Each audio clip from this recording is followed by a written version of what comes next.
Child ఎప్పుడు కూడా టీచర్తో నాకు వ్యాక్సిన్ వేయండి అనో హెడ్ మిస్ట్రెస్ దగ్గరకు వెళ్ళదు. మీ పిల్లలు ఎప్పుడు డాక్టర్ దగ్గరికి సొంతంగా వెళ్ళి నాకు వ్యాక్సిన్ వేయండి అనో దీనికి మందులు ఇవ్వండి అనో అడగరు. పిల్లలు మన పైన డిపెండ్ అవుతారు. సో మన పిల్లల హెల్త్ ఈజ్ అవర్ రెస్పాన్సిబిలిటీ. మీకు ఈ వ్యాక్సిన్ గురించి డౌట్ ఉంది అనుకోండి, వచ్చి అడగండి, క్లారిఫై చేస్తాము. ఈ వ్యాక్సిన్ గురించి క్వశ్చన్స్ ఉన్నాయి అనుకోండి, అడగండి.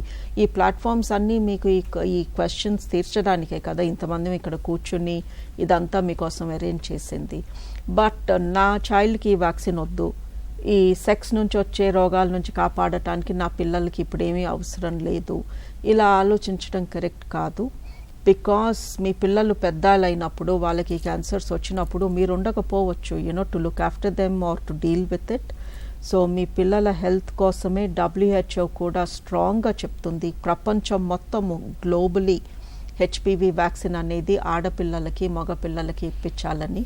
మీరు WHOతో గవర్నమెంట్ ఆఫ్ ఇండియాతో అగ్రీ అవ్వకుండా మీ సొంత ఒపీనియన్స్ ఉన్నప్పుడు ఒక్కసారి డాక్టర్స్తో క్లారిఫై చేసుకోండి ఎందుకు మీకు ఆ ఒపీనియన్ వచ్చింది, and can we help you in any way in answering your questions. Vaccine doses miss అవ్వకుండా ఉండవు. ఈ మధ్యన చాలామంది టీనేజర్స్ అబ్రాడ్ వెళ్తున్నారు చదువుకోవడానికి, ఆర్ ఎగ్జామ్స్ టైమ్స్లో మర్చిపోతారు, ఆర్ ఈ ఏజ్ గ్రూప్ వాళ్ళకి వ్యాక్సిన్స్ ఇవ్వాలి అన్న థాట్ మనకి లేదు కదా, మనకి అలవాటు పోయి మనం కూడా డోసెస్ మర్చిపోతూ ఉంటాము. ఇప్పుడు 6 monthsకి ఇవ్వాల్సిన డోస్ ఇవ్వలేదు అనుకోండి, 10 నెలలు అయిపోయింది, కంగారు పడొద్దు, అప్పుడు వచ్చి ఇప్పించుకోండి. మరి 3-4 ఏళ్ళ గ్యాప్ వస్తే అప్పుడు ఇవ్వం, ఇంక వదిలేయమంటాము. బికాస్ మాకు తెలుసు సింగిల్ డోస్తో కూడా మంచి ప్రొటెక్షన్ వస్తుంది. బట్ కొన్ని నెలల తేడా ఉంటే మట్టుకు ఎప్పుడు మిస్ అయ్యారో అది గుర్తొచ్చినప్పుడు ఇచ్చేస్తాము.